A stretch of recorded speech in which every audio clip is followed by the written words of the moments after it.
The broadcast is now starting. All attendees are in listen-only mode. Hello, everyone. My name is Andrew Capehart with the APS Technical Assistance Resource Center. Welcome to today's webinar. We're glad you could join us. The title of the webinar is Practical Ethics for Protective Services, and I will introduce our speaker here in just a little bit. Next slide. A quick disclaimer before we get started. The APS TARC is a project of the U.S. Administration for Community Living, Administration on Aging, Department of Health and Human Services, administered by WRMA Incorporated.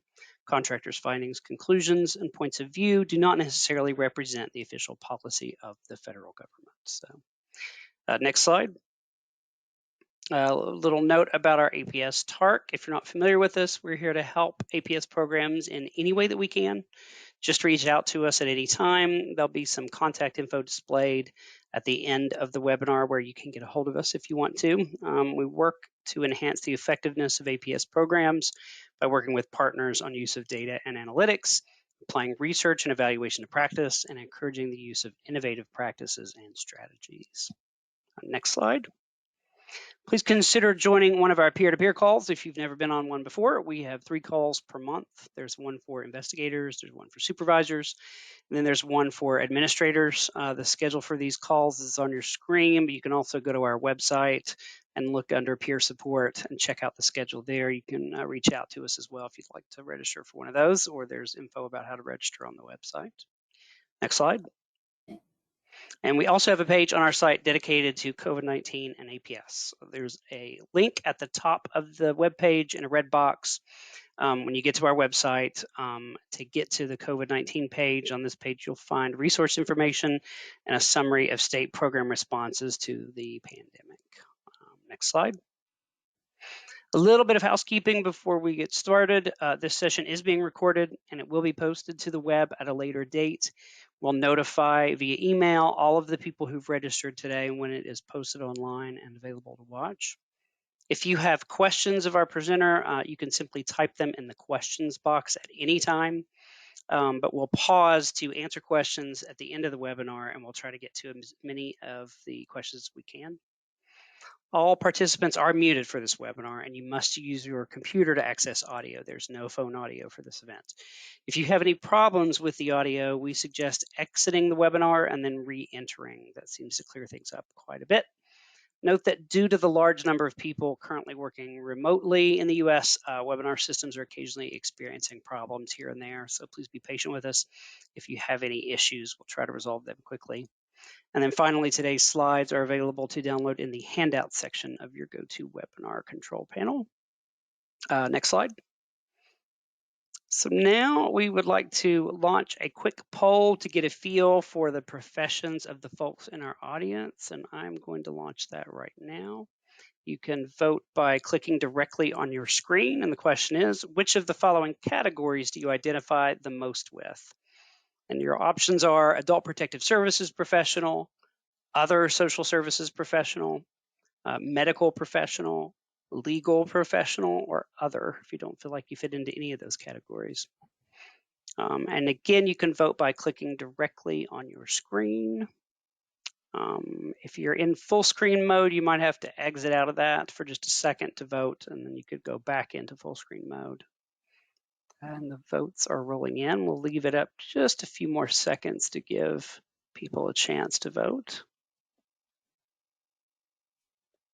And again, you can vote by clicking directly on your screen to whatever corresponds most or what category you identify the most with. So I'm going to go ahead and close that poll out now and then share the results with everybody. It looks like 79% of you are APS professionals, 11% fall under other social service professional, 1% under medical, 2% under legal, and 6% under other. So thanks so much for taking that poll and giving us an idea of who's out there in the audience for us. So next slide.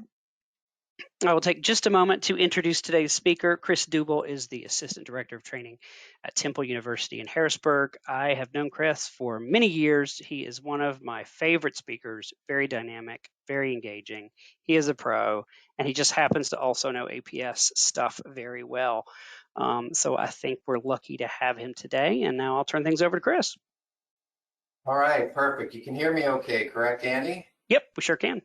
Okay, fantastic. Good afternoon, everybody. Thanks for the opportunity to be here. I hope I can live up to what Andy said. I did ask him to make the introduction very brief because we don't have a whole lot of time to talk about one of my favorite topics. Andy said I only had 3 hours and we'd be done by 6 o'clock Eastern time. So I think we're all set. No, we're going to get this done by 4 o'clock. And I will tell you a little bit about myself as we go throughout this presentation. I do think it's important for you, though, to know, for those of you who have not heard me speak, the moment in my life that I realized that protective services and adult protective services is an incredibly unique profession. Some of you who have heard me speak before have heard this story, but it is that moment. It's kind of that light bulb moment in my life. And if you are in an allied discipline, you're included in this as well. Anytime that we are working with adults or older adults who are vulnerable to abuse, neglect, or theft, it's just, there's something that is different than anything else that I have experienced in my background of social work. I had been a hospital social worker for about 7-8 years before coming to what's called the Institute on Protective Services here in Pennsylvania. The Institute is funded by our Department of Aging, and this was back in 2002 when we first got it started. And I was pretty convinced that I could do this job because adult protective services was just going to be hospital social work without the walls. One of the first cases that I went out on was in Philadelphia. Joe Snyder, who many of you know, who's done a lot of national work in protective services, invited me to spend some time with his investigators at the Philadelphia Corporation for Aging. So I was gung-ho. I'm a hospital social worker. I can do this. And I get out on one of the first cases. It's a beautiful June day. And the allegation is that an older woman is having somebody from the community come in and harass her. That's all we know. So the investigator and I go, and we're talking to her for a while. And all she will say is, my son has taken care of it. My son has taken care of it. I'm using all my best hospital social work skills, still can't get anything other than my son has taken care of it. Pretty sure I ordered her a bedside commode that she really didn't need, but I was running out of options. About 20, 25 minutes into the interview, her son shows up. And her son sits right down next to me. And I know it's pretty hard to tell on a virtual platform, but underneath this shirt, there are like guns of steel going on underneath here. And this dude was a bodybuilder. He was jacked. And he sits down right next to me. But remember, I'm a hospital social worker, and APS is just going to be like hospital social work without the walls. So without any kind of fear or reservation, I turn to him and I say, hey, we've been talking to your mom here for a while about this person that's been coming in and harassing her. She says you've taken care of it. Can you tell me how you've taken care of it? He looked me right in the eyes and he said, I killed the guy last night. I literally started clicking my heels like I was in Wizard of Oz going, this isn't hospital social work anymore. By the time the investigator catches up to me in the car, I said, I have 2 questions for you. One, I said, can you take me back to where I'm staying? I really need to change. And number 2, what are you going to do with this case? He looks at me and says, I'm going to close it. The son has taken care of it. Back in 2002, and now for 18 and a half years, I have enjoyed and been engaged in protective services, being such a unique and special discipline. And again, those of you in allied disciplines, you join protective services in that commitment and that uniqueness in serving people who are vulnerable to abuse, neglect, and theft. But I've also come to the appreciation over those 18 and a half years, and what we're going to talk about today is that much of what we do is filled with ethical decisions. And I imagine that's why most of you are on here, from policy level decisions to supervision to direct practice, investigations, providing services. We ask the protective services and our allied disciplines to be constantly making ethical decisions. And I'm not sure we always put them in that framework. Unless we take ethics along for the journey of protective services, we run the risk of harming the very people we are entrusted to serve. That's what this presentation is all about. Normally, and Andy knows this, I have like 27 learning objectives. We're doing group exercise. We're building human pyramid. No, we're not building human pyramids, but we don't have enough time to have a good conversation and interaction. So I only have 2 learning objectives for today, or 2 things that I want to accomplish. One is by the end of this time that we have together, I want all of us thinking about all of the ways that ethics is part of what we do, all the ethical components to what we do in protective services. And the second thing is to give you a very, very brief introduction into a practical way to make some of these ethical decisions that we face. So 1, get us thinking about all the ways that ethics invades what we do. And number 2, offer you up a model that can help us make the decisions in a very practical and real-time way. Before we get there, we need to talk about just a couple of definitions, or a few definitions. The first is ethics. Ethics is, I like to describe it as that moment that we think, that moment that we go, the moment that we think about what is good, bad, right, and wrong. Now, if there's an ethicist in the room, they're going, well, Chris, you have to tell them that it's part of a legitimate ethical decision. Yeah, we'll get there. But for now, I want us thinking about ethics as all of those moments in our day-to-day work, whether you are a macro policy level person, whether you're in a home with a hoarding situation going on that smells quite right, or you're a supervisor trying to coach that investigator through a situation or through a difficult, challenging case. Ethics are those moments that we stop and we think about what's good, bad, right, or wrong. Morality falls into the category of what I like to consider our insta reactions. These are the things that oftentimes occur for us without much thought. Morality, when we talk about this in a full seminar, I always ask people where you get your morality from, and people say the same things all the time. Family, religion, culture, community, school. And what we know about morality is that it is ingrained in us very early and changes very little as we get older. Some of us were brought up with a moral code of cleanliness is next to godliness. You don't have to be in protective services more than 48 hours to know that that moral code is going to get assaulted quite frequently. The difference between morality and ethics is we may still hold that moral judgment, but ethics allows us to stop and think, and even at times defend somebody's right to live in a way that we would not want to live ourselves, or we don't support morally. Laws, regulations, and policies, and I know I'm gonna get on the edge here because we've got some lawmakers and policy folks in here.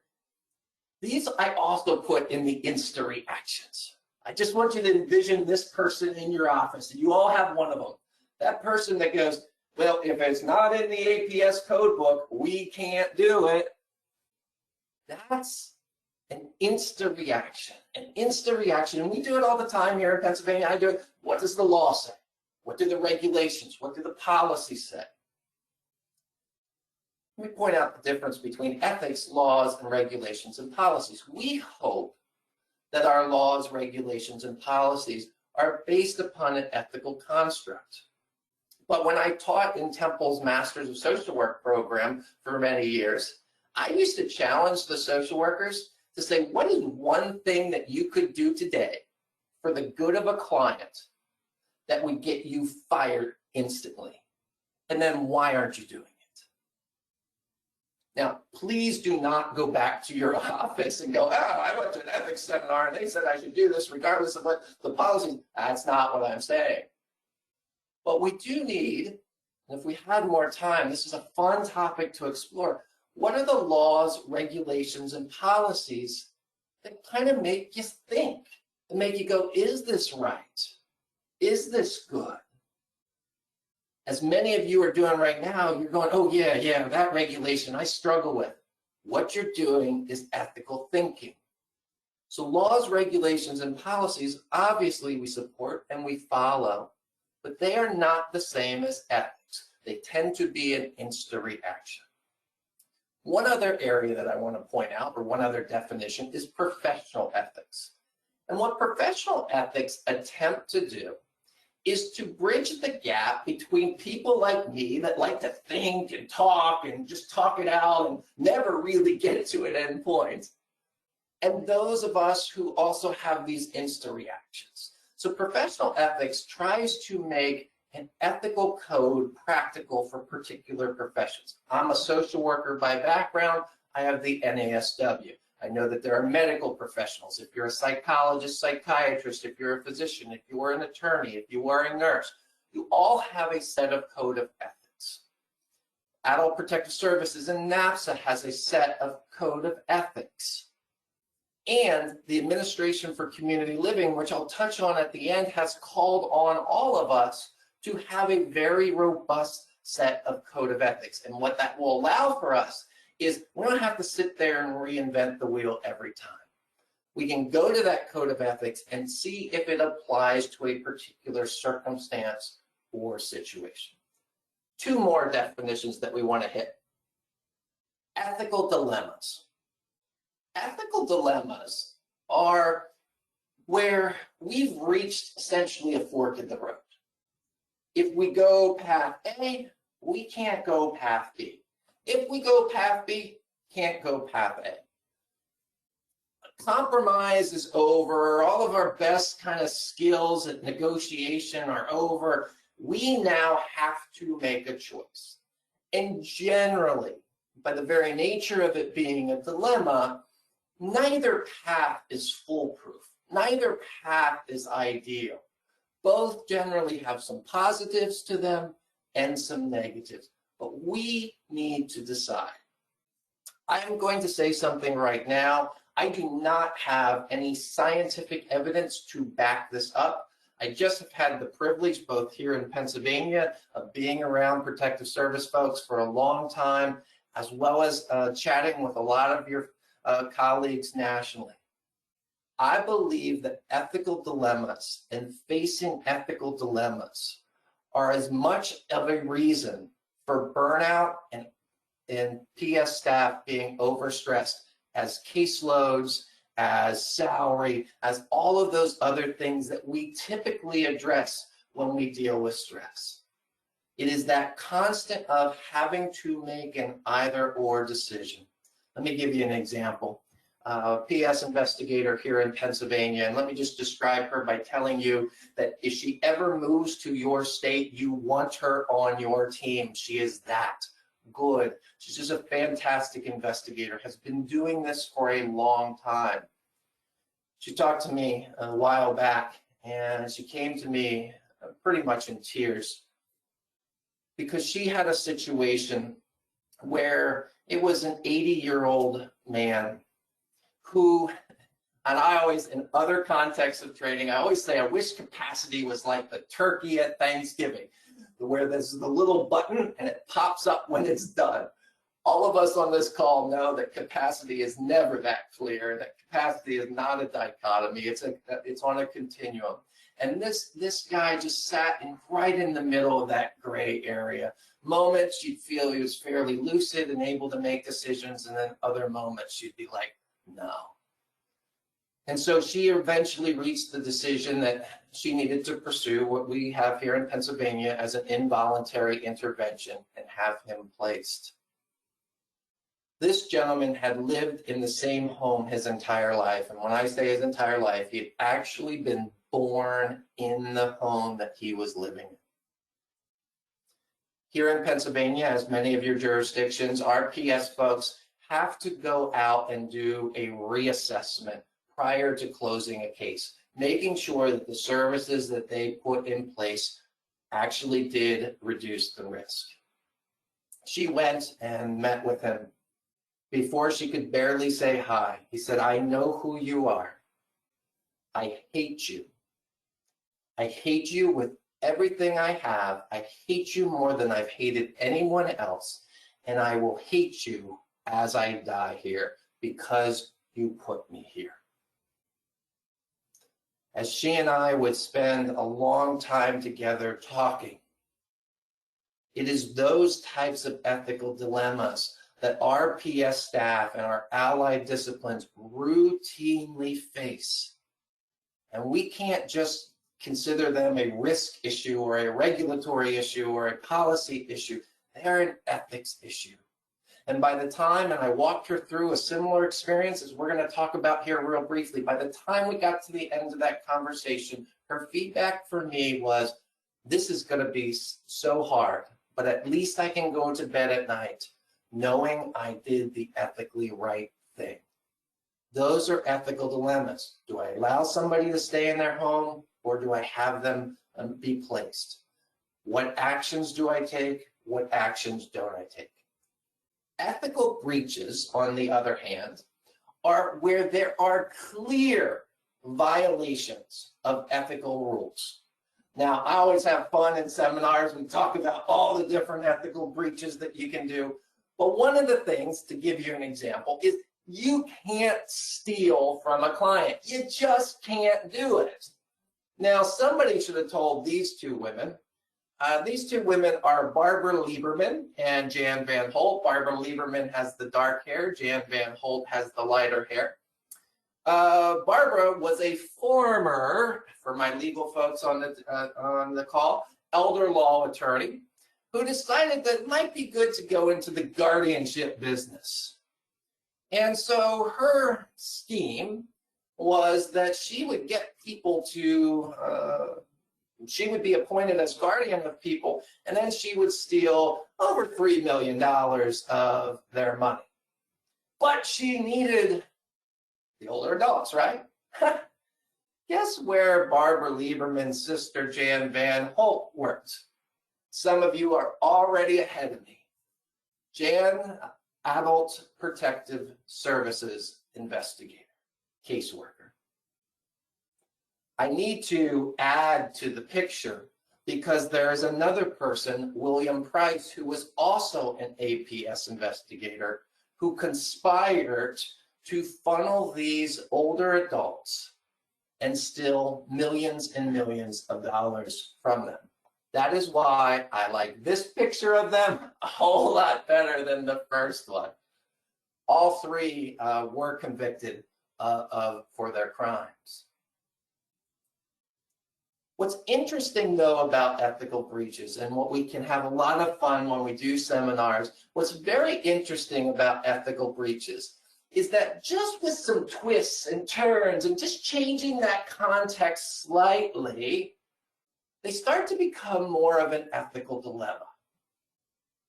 Recently, I sat in a self-care seminar. And in that self-care seminar, the presenter went on for about 30 or 40 minutes about how during this time of the pandemic, during this time when many of us are working from home, we should be very liberal with the amount of time we take for ourselves. It doesn't matter if it's an established break. If you need to take care of your kids for 15 minutes, you go do it. You need to do the laundry, you go do it. You care for yourself because this is a tough time. I sat there and went, if I'm taking away time from my work and not putting that back in at any point, is that stealing from my clients? Is there an ethical component? And I know some of you are going, you've got Andy on speed dial, and you're going like, Andy, he's attacking self-care. You need to pull the plug on this webinar. No, not necessarily, because I think there's an ethical argument to what this person was saying. But this is my point about ethics being a part of everything that we do. whether it be self-care, whether it be motivational interviewing, whether it be how we go about conducting investigations, the policies that we put in place. Ethics and ethical thinking needs to be a part of everything that we do in protective services. So if it's a part of everything we do in protective services, how do we go about kind of putting that into practice? How do we go about having some idea of how to apply ethical concepts to the decisions that we need to make? What we need to do is adopt a set of ethical principles. And I'm going to show you a set of ethical principles that I've adapted from biomedical principles, just because I think they're fairly simple to explain and talk about. But there are Google ethical principles and you will find more than you ever wanted to know. NAPSA has ethical principles. One I think I probably need to add into this slide for protective services is NAPSA, like other ethical principle sets, is very big on rights. And so rights can be a component. But I want to use these ethical principles just to illustrate some of the things that we see in protective services.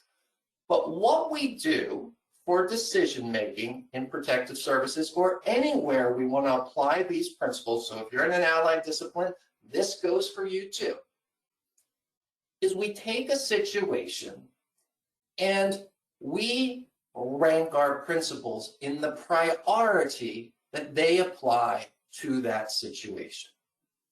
So I'll give you an example here in a few minutes, but essentially whatever I rank as my #1 principle, I'm going to do everything I can to make sure I don't violate that principle, or I don't violate it more than any other principle. But #5, #6, that last one that we have, that may get compromised in a number of ways for principles that rank higher. Again, if that's not making sense, I'll show you an example that will help bring some clarity to that. But let's look at the principles, and you can use whatever principles you want, but for the sake of today, here's a set of principles that you could use in thinking about any kind of ethical situation that you face. The first principle here you see is non-maleficence. That is our obligation to not cause harm. This again is a great topic to have discussion around, and recently did this at the NAPSA conference, and there was a lot of great feedback on the different ways that we can cause harm in protective services. But usually when we talk about this, it follows the same pattern. We kind of think in big terms, like, well, somebody could die, somebody could be physically injured. And we tend to think in those terms. And when we only think in those terms, in general, I think protective services does a good job of not causing harm. But I don't like to think in just those terms. I like to think in terms that are a little bit more subtle and creep up on us in protective services. It's a Saturday evening and you've got an emergency placement to do. And there is one nursing facility bed in your area that is willing to accept this person. And you know a lot about that facility because you've done 3 investigations there in the last month. And your assessment is it's not terrible. It's not awful, but it's certainly not where you're going to put your family or your loved one. We risk harming someone by sending. Now, some of you are going to go, well, was that better that they're on the street? That's what we've got to consider in every particular situation. Here's one, and I know we've got some Pennsylvania colleagues here. Here in Pennsylvania, like I think every jurisdiction that I've encountered, and older adults here in Pennsylvania, and oftentimes adults with disabilities, can refuse to participate in an investigation, but they can't refuse an investigation. So if we get a report of need, we decide that it needs an investigation, that older adult can say, get lost, Well, our protective service folks still have an obligation to go out and do collateral interviews. And we've scripted them as to confidentiality and how to maintain that. But I shouldn't reveal my age, I guess, on a webinar with however many people, but I am 48 and a half. That means here in the state of Pennsylvania, I am only 11 and a half years from being 60. And I can't say this too loudly because I live in a townhouse community and I don't know what bleeds through the walls, but I don't like my neighbors very much. And if I'm 60 and you come because you got a report on me and I say get lost, and you go right over to my neighbors and start asking questions, even if you maintain my confidentiality, I'm going to be upset. I'm going to be embarrassed. Obligation to not cause harm. In protective services, we tend to do a good job of this, especially in the bigger picture, but it's the small nuances that we need to think about. Now, beneficence is our obligation to do good and remove harm. That is our justification for talking to collaterals, right? Our justification, our ethical decision, and our ethical justification for talking to those collaterals, why I can support teaching here in Pennsylvania that you need to talk to collaterals, even if the older adult says get lost, is because of beneficence. Because as a society here in Pennsylvania and across the country, we've said that protective services not only doesn't cause harm, but is there to do good and remove harm. Back to my point about stress for protective services, I will tell you, if you travel through Pennsylvania and you talk to some of your PS colleagues here, they will tell you it can be very hard and it can give them some ethical pause when they have somebody that is clearly cognitively capacitated telling them they don't want them to talk to anybody else. They feel that intrusion. But beneficence is our obligation to do good and remove harm. That's why we justify a thorough investigation despite what the older adult might want.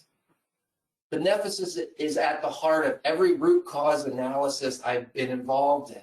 It's always about asking what else could have been done. What else could we do? We did this, this, and this, but could have we done more? Autonomy is another interesting concept for protective services and the allied disciplines that work with us.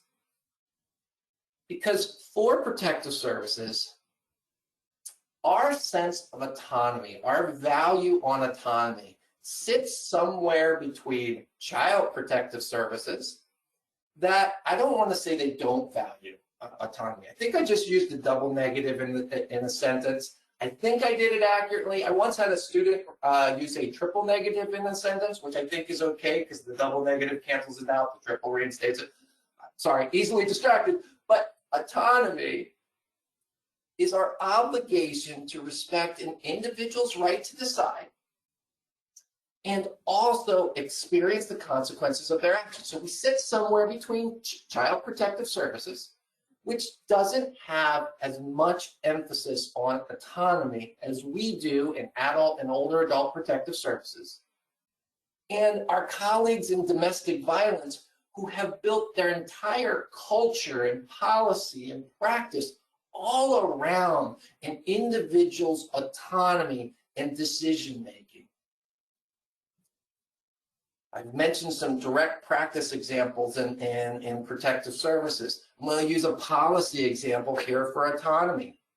Every time we expand mandatory reporting in our states, we violate to some extent the principle of autonomy.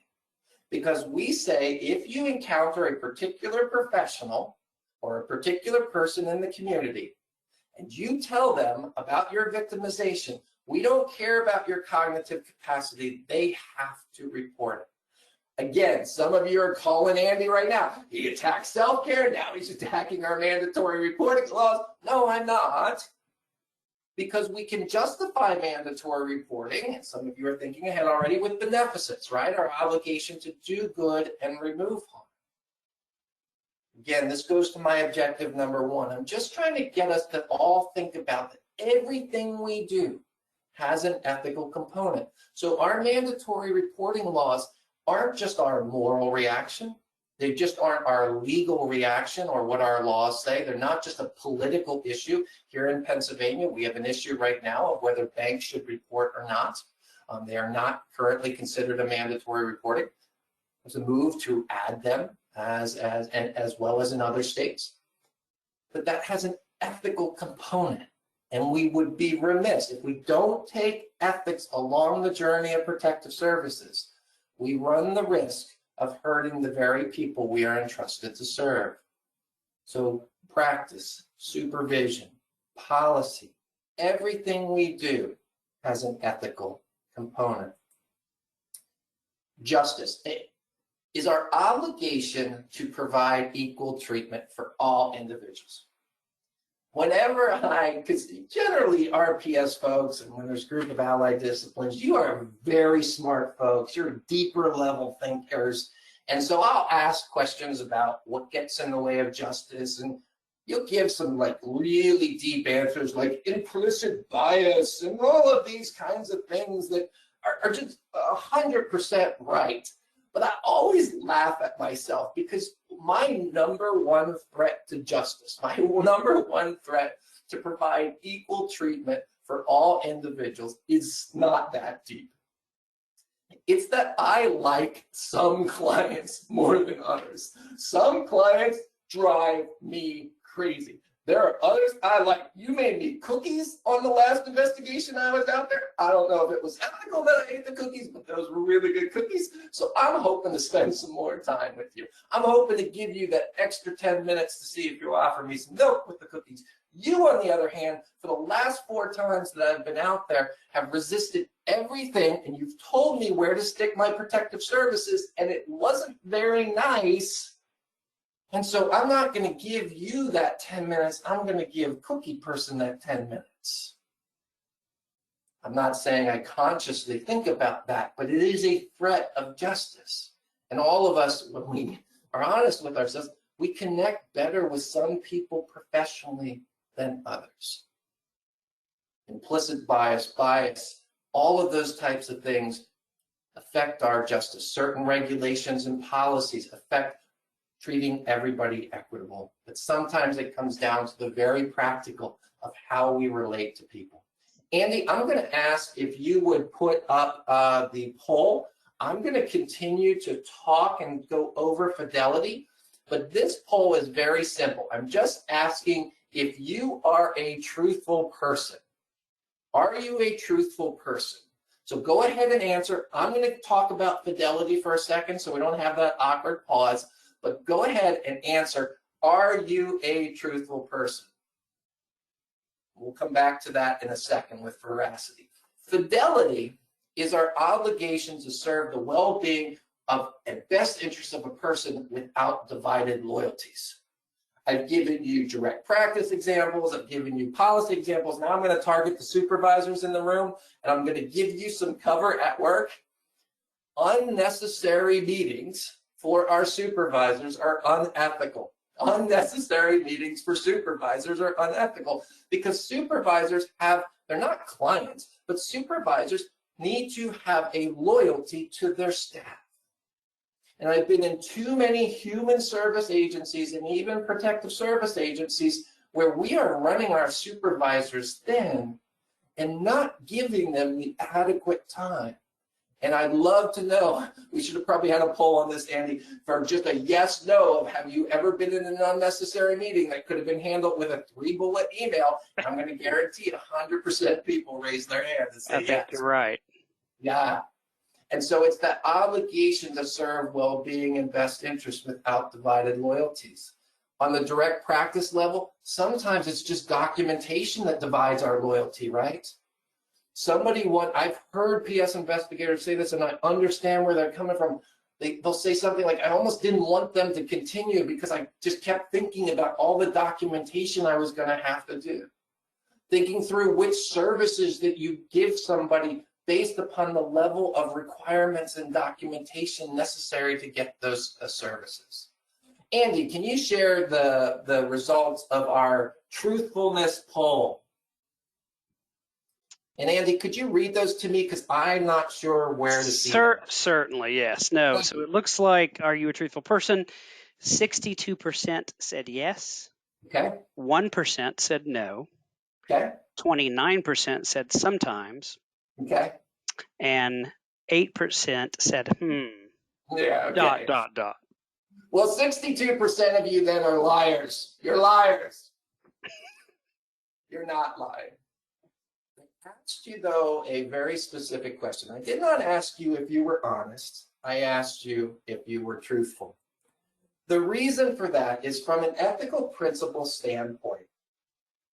Veracity is our obligation to share everything we think, we feel, and we believe about a situation. So that person that drives me crazy that I don't like, I'm supposed to tell them that. And again, some of you are thinking ahead, you're going, well, we don't do that because the truth hurts. You are exactly right, because telling the truth can violate non-maleficence in certain situations. But it is that obligation to share. And what's also interesting is we as professionals tend to expect more truthfulness, veracity from other professionals and clients than we tend to give out ourselves. So veracity, and I didn't mean to offend all 61% of you. I know that you're all honest people. But are you truthful? And again, we're going to rank these principles based upon the circumstance of how truthful, how much do we share with a person. If we believe somebody needs to go to a nursing facility for the rest of their life, and that's what we think, do we tell them that, or do we tell them we're going to get them there for some short-term rehab and see what happens?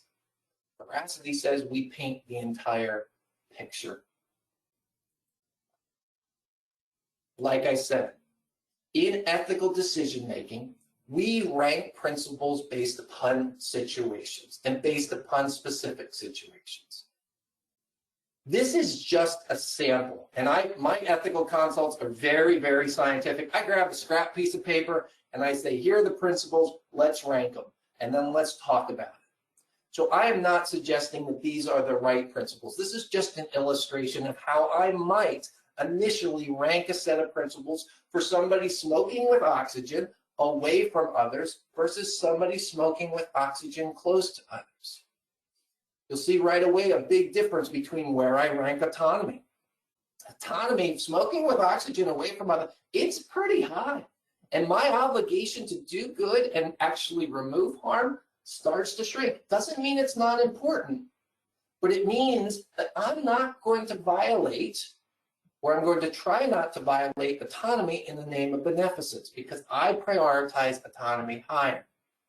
You'll also see fidelity. Fidelity is very low for smoking with oxygen close to others because it is not just about my loyalty to that one individual.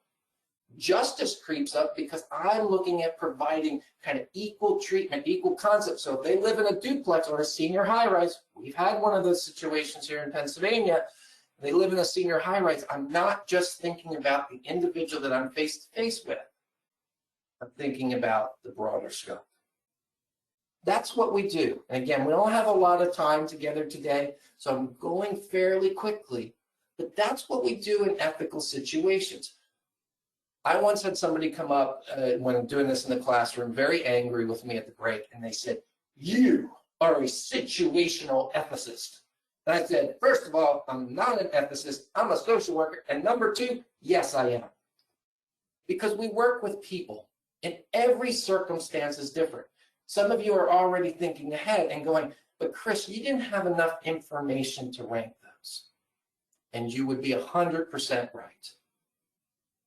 If you hear me speak about other things like interviewing and other areas of protective services, you know that I am all about making the work of protective services as efficient as possible. In documentation, I say every keystroke matters, every keystroke takes time. So making things as efficient as possible, except for when it comes to ethical situations. Then it is time to ask more questions. And in the interest of time, the PowerPoint is downloadable. You can email me. These are a model that I have adopted over to protective services of the types of questions that we need to add on when we're dealing with an ethics situation. What are the risk indications?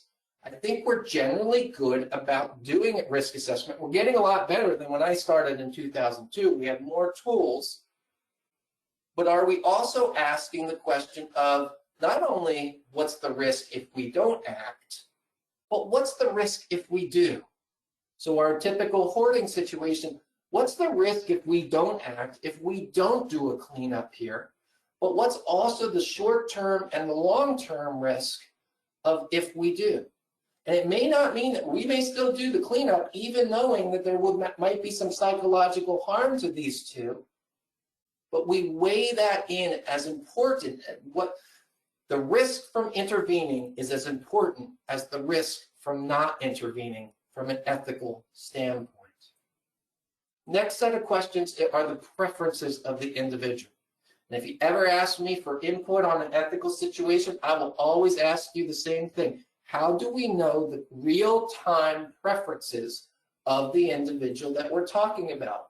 This is a picture to make sure you haven't zoned out virtually, but this is also a picture of a young woman by the name of Bernice Youngblood. And to make a very long story short, the nursing home was sued by Bernice's family, saying Bernice would never do something like this with this male dancer. I don't know Bernice, I don't know the case, I just know it from the newspaper articles. But from the newspaper articles, I didn't like the family's answer from an ethics standpoint, and I didn't like the facility's answer from an ethics standpoint. The family said she would never do something like this. And I went, how do you know at this moment, at this time, that she wouldn't? Maybe this was on the bucket list. We all have kind of those secret bucket lists. This is not the time for confession in the chat, but we all have those secret bucket list items. Maybe she just didn't tell you that she always would have wanted this. How do you know? But I didn't like the facility's answer either. The facility reported because the women and the activities committee, the female activities committee on this from this facility voted to have these dancers come in because the men had gotten to go out to a certain restaurant. You can guess the name of the restaurant, and the women weren't able to do it. They didn't go to McDonald's, the men, they went to Hooters. So the women said, we're going to bring this activity to us. And the facility said, they voted on it, we brought them in. And I would ask the facility the same question. How do you know what their preferences were at the time? Preferences change. And it's an important thing for protective services. Oftentimes we gather preferences at the very beginning, but preferences can change over weeks, months. Preferences can change over 5 minutes. They can change in 2 seconds about what we want or what we don't want. Quality of life. Quality of life is a question that I would love to have added to every assessment. Now, I'm not suggesting that you do that because our initial assessments are oftentimes long enough already. But how do you define your own quality of life? I love these 2 pictures. The first picture is, it's not pro-smoking, it's not anti-smoking, but if you live to 100 to be able to light your cigarette off your birthday candles, God bless you. Unless you want smoking cessation, I'm probably not even offering. But on the other one, and if you know me, I am a big supporter of everyday lives. I'm a big supporter of adults with disabilities and intellectual disabilities being able to experience love, romance, intimacy to their level of capacity. But this is a dating site that caters, and everybody on this call knows that this is also a blue light special for scams and romance scams. But many of you have interviewed an adult with a disability or an older adult who is being scammed, and they will say this. They will go, yeah, they asked me for a lot of money, and I think it's a little shady, but you know what? They call every day. They're my friend. Quality of life. I'm not saying we don't intervene. I'm not saying we don't substantiate the case of financial exploitation, but I am saying that at times people are willing to put up with a lot for their perceived quality of life. Contextual factors, and I will go no further. We'll wrap up here in a couple minutes. I will go no further than this damn pandemic. Hopefully by 350, I'm able, and I know you well enough to say this damn pandemic, because it is. And it ain't over. And there have been lots of ethical decisions. Some of you in your states have said, we are ethically going to put the lives of older adults over the safety of our workers by sending people still out into the field. Other states have said exactly the opposite. They said, we are going to value the safety and the welfare of our staff over being able to do thorough investigations for older adults. And I know some of you are about ready to call Andy again and say he's attacking our COVID precaution. If Andy hasn't aborted this presentation yet, if he hasn't put the off button on the webinar, he's not going to. What I'm suggesting again, for probably the 20th time, is that these decisions are not just policy, they're not just safety, they're not just regulatory, they are ethical decisions, and we need to think through the ethical components. And we're not done yet, and some of you have already been doing this, and I'm going to drop one and then move on. But are we going to require our PS investigators to get a vaccine? Is that going to be a requirement of doing the job? Not only is the pandemic not over yet, and we have decisions about what to do, we are also going to have long-term decisions about health and welfare of both older adults and our staff, and they need to be thought of as ethical things. All that to say, and then I'll open it up here in the last few minutes for questions. Ethical decisions are not easy. We took a journey. We started with talking about the uniqueness of protective services and allied disciplines. We then went and talked about some of the basic definitions and the importance of principles and how we would begin applying them to certain situations and prioritizing some over others, whether it be in practice, policy, or supervision. And finally, we talked about questions that you need to ask, whether it be an ethical dilemma with a client or even just an issue with, do I accept a gift or not? And I know some of you are like, it's not it, we can't accept gifts. That's your policy, that's your immediate reaction. But sometimes not accepting a gift violates the principle of non-maleficence. And doing, because we insult people, we offend people by not accepting that. So these types of ideas, these questions, and this ranking of principles can fall into every level of decision that we make. But the last thing I want to leave you with, and I could have started here and let you all go, because if you remember nothing else of what I say, I want you to remember this, that the most dangerous and deadly ethical decisions are made alone.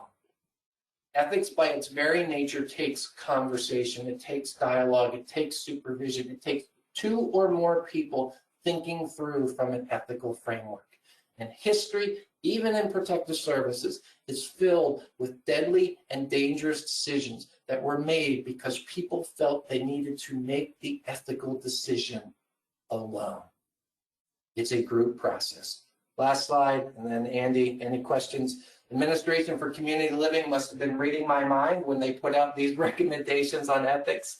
I will leave these here for you, basically saying what I said to you. If we don't take ethics along for the protective services journey, we run the risk of hurting the very people that we are entrusted to serve. I will, Andy, if there are questions, I will put my email up here. I'm totally open to consultation questions that you might have. Andy, were there any questions? There are a few questions. Thank you for this, Chris. I know these are complicated questions. Ethics is not always a simple thing, if ever. No. For sure. And if anybody's interested in those guidelines that Chris had up on the slide before, those are the ACL Voluntary Consensus Guidelines. You can contact the APS TARC. We'll point you to where they are if you're not familiar with them. They're very, very helpful. So I will just start with one question, and this is a tricky one. So I'm going to throw a curveball at you.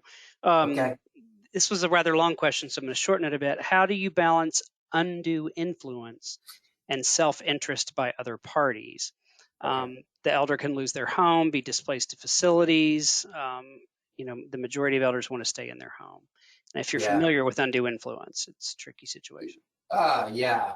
And probably the trickiest part about undue influence is when somebody has been effective at undue influence, it's really hard to diagnose because they've been so effective at it. So that person's decision almost becomes the other person's decision. It's tough to kind of parse that out. I think it's, and I don't know if this is the exact answer to your question or to the question, but, and if we had more time, it is an area that we dive into a lot with ethics. So you cannot have autonomy without informed consent. You cannot have informed consent when there is undue influence.